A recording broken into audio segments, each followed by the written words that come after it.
नमस्कार मित्रांनो, अस्सल हाताची चव या मराठी यूट्यूब चॅनलमध्ये तुम्हा सर्वांचं स्वागत आहे. तर आजच्या व्हिडिओमध्ये आपण बघणार आहोत राजमाची भाजी. आता ही राजमाची भाजी मी हॉटेलसारखी नाही तर एकदम गावरान स्टाईल करणार आहे. म्हणजे याचा असा रस्सा एकदम झणझणीत असा करणार आहे. जास्त ग्रेव्ही नाही करणार आणि जास्त पातळही नाही, जी खायला खूप चविष्ट लागते. चला तर मग रेसिपीला सुरुवात करूया. तर इथे मी सर्वप्रथम 1 वाटी एवढा राजमा रात्रभर भिजवत ठेवला होता.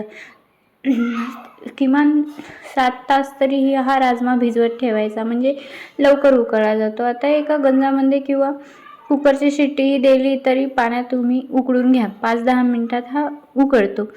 आता यासाठी लागणारे साहित्य घेतलेले आहे. हे सर्व साहित्य मी भाजून घेतलेले आहे. 2 मध्यम आकाराचे कांदे घेतलेले आहेत, 1 मोठा टोमॅटो घेतलेला आहे, थोडंसं खोबरं घेतलेलं आहे. खोबरं मी तेलामध्ये नाही तर गॅसवर डायरेक्टली भाजलेलं आहे. तर तुम्ही चुलीवरही भाजू शकता जर तुम्ही चूल पेटवत असाल तर. आता या सर्वांची पेस्ट करून घ्यायची आहे. कोथिंबीरही पेस्टमध्ये टाकलेला आहे मी. आता हा राजमाही चांगला शिजलेला आहे, बघू शकता. एकदम असा मऊसरही नाही करायचा, नाही तर तो खूप असा भाजीमध्ये मिसळला जातो, म्हणून थोडासा असाच ठेवायचा. आता ज्या कढईमध्ये आपण कांदा ते भाजून घेतला त्याच कढईमध्ये 2 मोठे चम्मच एवढे तेल घ्यायचे आहे. तेल थोडे जास्तच घ्यायचे आहे. आता 1 चम्मच एवढी मोहरी घालायची आहे. मोहरी चांगली तडतडू द्यायची, म्हणजे ती कडसर लागणार नाही. मोहरी चांगली तडतडली की त्यामध्ये 1 चम्मच एवढे जिरे घालायचे आहे. तुम्ही बाकी खडे मसालेही घालू शकता, जसं की तेजपत्ता, हे सर्व जे आपले असतात ना, ते तुम्ही खडे मसालेही घालू शकता. पण मी खडे मसाले घालण्याऐवजी त्यामध्ये खड्या मसाल्याची पेस्टच घातलेली आहे. इथे मी फक्त मोहरी आणि जिरे घातलेले आहे. तर जिरेही चांगले तडतडू द्यायचे आहे. आता त्यामध्ये आपल्याला 7-8 कढीपत्त्याची पाने घालायची आहेत. कढीपत्ता नसला तरी चालेल, पण घातला तर चव छान येते. आता जी आपण पेस्ट बनवलेली आहे ती पेस्ट यामध्ये घालायची आहे. पेस्ट पूर्ण घालून घ्यायची व पेस्ट चांगली 7-8 मिनिटे आपल्याला परतून घ्यायची आहे. 7-8 मिनिटे म्हणजे पेस्टला पूर्णपणे तेल सुटेपर्यंत ही पेस्ट आपल्याला यामध्ये परतायची आहे. तसं तर तेल लवकरच सुटते, कारण की आपण हे सर्व साहित्य भाजून घेतलेले आहे. कच्च्या साहित्याची पेस्ट केली नाही, त्यामुळे ही पेस्ट लवकर तेलामध्ये भाजल्या जाते.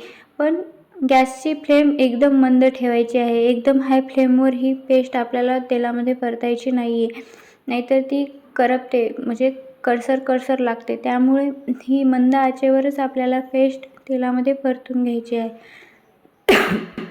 आता बघू शकता पेस्टला चांगले तेल सुटलेले आहे, म्हणजे आपली पेस्ट तेलामध्ये चांगली परतलेली आहे. आता मी इथे 2 चम्मच एवढे लाल तिखट घातलेले आहे. तुम्ही तुमच्या तिखटानुसार लाल तिखट घालू शकता, कमी जास्त कसे करायचे ते. तर थोडीशी हळद घालायची आहे व खड्या मसाल्यांचा जे आपण पावडर केलेलं असते ते 1 चम्मच एवढे घालायचे आहे. खड्या मसाल्यामध्ये मी इथे 1 काळी मोठी इलायची घेतली होती, 1 दालचिनीचा तुकडा, 1 तेजपत्ता आणि थोडेसे धणे घेतले होते. त्याचीच ही पेस्ट मी करून यामध्ये 1 चम्मच घातलेली आहे. आता हेही 2-3 मिनिटे चांगले परतायचे, म्हणजे यालाही तेल सुटेपर्यंत हे परतून घ्यायचे आहे. आता यामध्ये मी 1-2 चम्मच एवढे मसाला घातलेला आहे. मी हा जो आपला मिक्स भाजीचा मसाला येतो ना, तो घातलेला आहे. तुम्ही कोणताही मसाला घालू शकता, म्हणजे तुमच्या चवीनुसार, किंवा घरी वाटलेला काळा मसालाही तुम्ही यामध्ये घालू शकता. त्यानेही खूप अप्रतिम चव येते. तर तुम्ही शक्य असेल तर घरी केलेला मसालाही घाला. आता यामध्ये चवीनुसार मीठ घालायचं आहे. मीठही तुम्ही तुमच्या चवीनुसार घाला, म्हणजे जेवढे मीठ आपल्याला लागते चवीनुसार तेवढे मीठ तुम्ही यामध्ये घाला. आता हे सर्व 1-2 मिनिटे परतून घ्यायचे आहे, म्हणजे आता परतलेच आहे. आता यामध्ये आपण शिजवलेला राजमा घालायचा आहे. आता हाही थोडासा परतून घ्यायचा आहे. राजम्याला जास्त वेळ परतण्याची गरज नाही, कारण की आपण तो वाफवून घेतलेला आहे, त्यामुळे थोडासाच हा परतून घ्यायचा आहे. आता तुम्हाला जर हॉटेलसारखी घट्टसर ग्रेव्ही पाहिजे असेल तर तुम्ही पाणी कमी घाला, पण तुम्हाला जर पातळसर हवी असेल तर तुम्ही पाणी जास्त घाला. ते तुम्ही तुमच्या आवडीनुसार नक्की करा. असेही ठेवले ग्रेव्ही तरीही ही भाजी खूप छान लागते. पण मला ही थोडीशी पातळसर हवी होती, त्यामुळे मी पातळसर केलेली आहे. तर तुम्हाला जर घट्टसर हवी असेल तर तुम्ही घट्टसर करा, म्हणजे त्यानुसार तुम्ही पाणी घाला. पण एक गोष्ट लक्षात ठेवा, पाणी कोमटच घाला. कोमट किंवा जास्त गरम झालेलेही घातले तरी चालेल, पण थंड पाणी घालू नका. बघू शकता मी एवढी पातळसर घेतलेली आहे. तर तुम्ही बघू शकता की भाजीला रस्सा किती छान आणि किती मस्त तवंग असा आलेला आहे, जी की पाहूनच तोंडाला पाणी सुटलेलं आहे आणि खायलाही खूप खमंग झाली होती. तर आता आपल्याला ही 10 मिनिटे वाफवून घ्यायची आहे. मंद आचेवर 10 मिनिटं वाफवून घ्यायची आहे. आता बघू शकता 10 मिनिटानंतर ही भाजी आता पूर्णपणे आपली तयार आहे. तुम्ही बघू शकता या भाजीचा रस्सा बघूनच आपल्या तोंडाला पाणी सुटायला लागलेले आहे.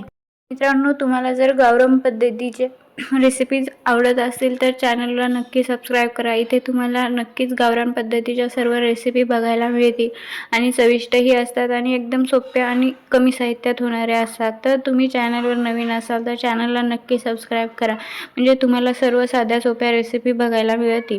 आणि हा व्हिडिओ आवडला असेल तर एक लाईक, शेअर, कमेंट नक्की करा. आणि हो, तुम्ही कमेंट करून नक्की कळवा की तुम्ही हा व्हिडिओ कुठून बघता, म्हणजे मी तुमचे आभार मानू शकेल. आणि परत मित्रांनो, चॅनलवर जर तुम्ही नवीन असाल तर प्लीज चॅनलला नक्की सबस्क्राईब करा आणि बेल आयकॉनवर क्लिक करा, म्हणजे तुम्हाला नवीन व्हिडिओची अपडेट मिळत राहील आणि लगेच नोटिफिकेशन मिळेल व तुम्हाला नवीन व्हिडिओ बघायला मिळेल. थँक्यू.